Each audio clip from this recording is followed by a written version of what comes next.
আসসালামু আলাইকুম প্রিয় দর্শক। আজকে আমরা নারায়ণগঞ্জে ঘোরার জন্য আসছি। তো এখানে একটা বন্দর আছে, বন্দরটা এত সুন্দর দেখেন, এখানে জাহাজগুলো দাঁড়ায় আছে। আমরা একটি সুন্দর একটি পথ বা একটি সরু রাস্তা দিয়ে হাঁটছি, খুবই ভালো লাগছে দেখে।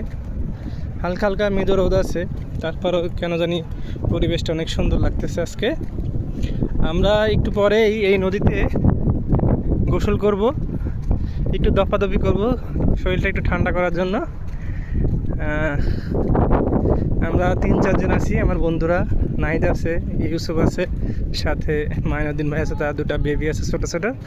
সবাইকে নিয়ে আর কি একসাথে আমরা গোসল করব।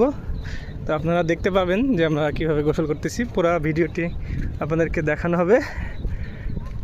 নদীটার পানি যদিও একটু সাদা ঘোলা, তারপর অনেক সুন্দর দেখতে। কী পরিমাণ ঠান্ডা দেখুন, ওখানে যে গাছের নিচে কিন্তু মানুষ বসে বসে গল্প করতেছে। এই দর্শক,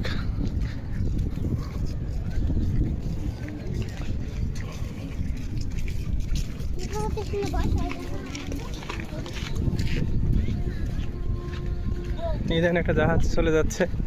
এগুলা করে মূলত জেটিতে তেল তেল নিয়ে আসে, কন্টেইনার জাহাজ বলে এগুলাকে। তেল নিয়ে আসার সাথে করে এখানে খালাস করে, নোঙর করে খালাস করে। জেটি আছে সামনে, জেটিতে আমরা জেটির মধ্যে একবার ঢুকেছিলাম, বিশাল কর্মযোগ্য, খুব ভালো লাগছে। আজ হচ্ছে সরকারি ছুটির দিন, তো এই দিনে আমরা ঘুরতে আসছি, তো আমাদের খুবই ভালো লাগছে। আপনারা সবাই পাশে থাকবেন, ভালো থাকবেন।